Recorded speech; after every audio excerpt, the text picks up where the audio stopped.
Nous avons eu un premier rendez-vous de travail avec M. Hulot et nous avons fait le point sur un certain nombre de sujets d'actualité. Bien évidemment l'actualité climatique, avec le changement climatique qui affecte nos exploitations.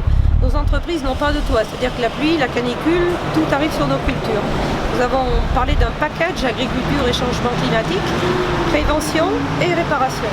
Prévention avec un attachement à trouver des solutions pour lutter contre le gel, il faut pouvoir investir dans les exploitations, stocker l'eau lorsqu'elle est abondante l'hiver, et on a vu à Paris cette nuit qu'elle était très abondante parfois, la stocker pour pouvoir nourrir nos plantes. Et puis aussi un package de réparation, assurer nos cultures et pouvoir être accompagnés pour mieux assurer. Nous avons également parlé des états généraux de l'alimentation, avec le souhait que l'agriculture soit considérée dans sa très grande diversité.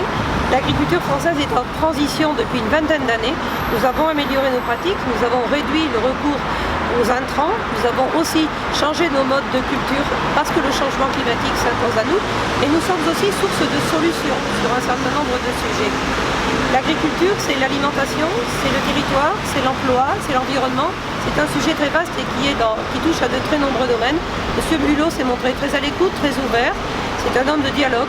Il a dit qu'il était pragmatique et constructif, ça tombe bien nous aussi. Donc nous nous sommes engagés à nous revoir plus souvent avec le ministre lui-même, des rendez-vous trimestriels, et puis avec ses responsables de dossiers, des rendez-vous mensuels pour pouvoir traiter plus de sujets. Un point très important qui a aussi été évoqué, c'est la question de l'irrigation et du recours à l'eau. Depuis 2006, en France, nous n'arrivons plus à construire de stockage d'eau, de réserve d'eau. Il y a un certain nombre de blocages pour différentes raisons. Le changement climatique impose de raisonner autrement. Il s'est montré attentif à cette question et nous avons prévu de nous revoir pour mesurer à la fois les freins techniques, les freins politiques et les besoins financiers. C'est très important pour les agriculteurs. Peut-être revenir sur le sujet des états généraux de l'alimentation. Nous avons insisté sur le fait que l'agriculture française, c'est 1000 modèles. Il n'y a pas un modèle agricole, il y a 1000 modèles agricoles. Au nord, au sud, à l'est, à l'ouest, en montagne, en plaine, dans le bocage, l'élevage, les cultures, la viticulture. Voilà ce qu'est l'agriculture française. Nous sommes le pays où il y a 25% de produits sous signe officiel de qualité, le pays reconnu pour sa sécurité sanitaire et alimentaire.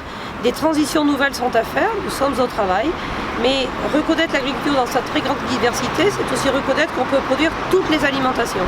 L'alimentation classique pour les gens pressés et sur semaine, l'alimentation haut de gamme pour ceux qui ont plus de moyens ou ceux qui veulent manger différemment le week-end, nous savons tout faire. Mais pour cela, c'est un double pacte, économique et sociétal. Un retour financier dans les exploitations qui souffrent beaucoup en ce moment et l'amélioration de toutes les pratiques, de tous les modes de production s'il y a de la rentabilité dans les exploitations. Sur ce sujet aussi, le ministre, M. Hulot, s'est montré très attentif et très ouvert.